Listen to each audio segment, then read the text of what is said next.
फ़र्ज़ करें कुदरत रोज़ाना सुबह उठते ही आपके बैंक अकाउंट में 86,400 रुपये मुंतकिल करती है। लेकिन इस अकाउंट की एक इंतहाई सख्त शर्त है। शर्त यह है कि रात 12 बजे ये बैलेंस खुद ब खुद ज़ीरो हो जाएगा। आप इसे अगले दिन के लिए सेव नहीं कर सकते। आप इसे खर्च करें या ना करें, इसने हर हाल में ख़त्म हो जाना है। दरअसल ये कोई ख्याली बैंक अकाउंट नहीं है। ये 86,400 रुपये नहीं, बल्कि इस कायनात की ज़िंदगी के 86,400 सेकंड हैं जो हर रोज़ आपको मिलते हैं। और यहीं पर फिज़िक्स का वो खौफनाक कानून एंट्रोपी और एरो ऑफ टाइम अपना काम कर रहा है। हर गुजरते सेकंड के साथ आपका ये कायनाती बैलेंस निचोड़ा जा रहा है। अब आपके पास दो रास्ते हैं। पहला रास्ता ये है कि आप इसे गफलत की भेंट चढ़ा दें। मोबाइल और बेमकसद स्क्रोलिंग में, फजूल बहसों में और आर्जी ख्वाहिशात आप कुछ भी ना करें, तब भी वक्त का ये बैलेंस उड़ रहा है। बाय डिफ़ॉल्ट हर इंसान अपने इस वक्त को ज़ाया करके दिवालिया यानी बैंकरप्ट हो रहा है। दूसरा रास्ता ये है कि आप इस रोज़ाना गिरने वाले बैलेंस को एक ऐसी कॉस्मिक इन्वेस्टमेंट में बदल दें जिसका मुनाफा कभी ना ख़त्म होने वाली अब्दी ज़िंदगी, सुकून और वो सब कुछ है जिसकी आप ख्वाहिश कर सकते हैं। कुरान एक ऐसी हैरत अंगेज़ हकीकत खोलता है जो आपकी अकल दंग कर देगी। एंट्रोपी का ये अटल कानून इंसान की रूह, इसके अखलाक और पूरे इंसानी माशरे पर भी बिल्कुल इसी शिद्दत से लागू होता है। कुरान की सबसे मुख्तसर मगर कायनात का सबसे बड़ा फ़लसफ़ा समेटने वाली सूरत सूरह असर दरअसल थर्मोडायनेमिक्स और एंट्रोपी की रूहानी तशरीह है। अल्लाह ताला वक्त के इस मैकेनिज़्म, इन्हीं 86,400 सेकंड की कसम का जिक्र करता है। वल अस्र इन्नल इंसान लफ़ी खुस्र, ज़माने की कसम जो तेज़ी से गुजर रहा है, बेशक इंसान खसारे में है। सूरह असर की पहली दो आयतें। थर्मोडायनेमिक्स में वक्त की सिर्फ एक ही सिमत है और वो है बिगाड़ की तरफ। अरबी लफ्ज़ अल अस्र का मतलब है वो वक्त जो बर्फ़ की तरह पिघल रहा है, जो निचोड़ा जा रहा है। और फिज़िक्स का बुनियादी उसूल है कि जूं जूं वक्त आगे बढ़ता है, किसी भी निज़ाम का हतमी नतीजा तबाही और बिगाड़ होगा। कुरान करीम ने इस तबाही, ज़वाल और बिगाड़ के लिए जो लफ्ज़ चुना है वह है खुस्र, खसारा यानी लॉस। यहाँ एंट्रोपी और खसारे का ताल्लुक बिल्कुल वाज़ेह है। अगर आप एक खूबसूरत बाग को यूं ही छोड़ दें तो कुछ अरसे बाद वो खुद ब खुद एक जंगल और खंडर बन जाएगा। बाग को भाग रखने के लिए मुसलसल मेहनत और एनर्जी दरकार होती है, लेकिन इसे खंडर बनाने के लिए कुछ नहीं करना पड़ता, बस इसे छोड़ देना काफ़ी है। यही इंसान और मुआशरे की एंट्रोपी है।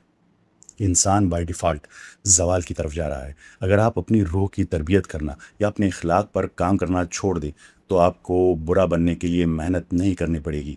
आप खुद ब खुद बुराई, इंतशार, कयास और तबाही यानी खसारे की तरफ चले जाएंगे। गुनाह और बुराई दरअसल इंसानी रूह की हाई एंट्रोपी हालत है जो कुछ ना करने के नतीजे में खुद ब खुद पैदा होती है। तो फिर इस खौफनाक रूहानी एंट्रोपी से बचने का रास्ता क्या है? इन 86,400 सेकंड की सबसे बड़ी इन्वेस्टमेंट क्या है? अगली आयत इस कायनाती बिगाड़ का मुकम्मल साइंसी और रूहानी फार्मूला बताती है। इल्लल्लज़ीना आमन व अमिलुस्सालिहाति, सिवाय उन लोगों के जो ईमान लाए और उन्होंने नेक अमल किए। सूरह असर की आयत नंबर 3। जिस तरह जिस्म को बिखरने से बचाने और तरतीब यानी ऑर्डर में रखने के लिए मुसलसल खुराक यानी तवानाई की ज़रूरत होती है, बिल्कुल उसी तरह रूह को ज़वाल से बचाने के लिए ईमान और नेक अमाल की तवानाई दरकार है। अच्छाई करनी, सच बोलनी और हक पर खड़े रहने के लिए वर्क और मेहनत करनी पड़ती है। ये मेहनत दरअसल रूह की एंटी एंट्रोपी है। लेकिन बात यही ख़त्म नहीं होती। फिज़िक्स कहती है कि कायनात में एक एटम को जोड़े रखना है तो इसके दरमियान एक ताकतवर कशिश, एक बाइंडिंग फोर्स का होना ज़रूरी है, वरना सारा मादा बिखर जाएगा।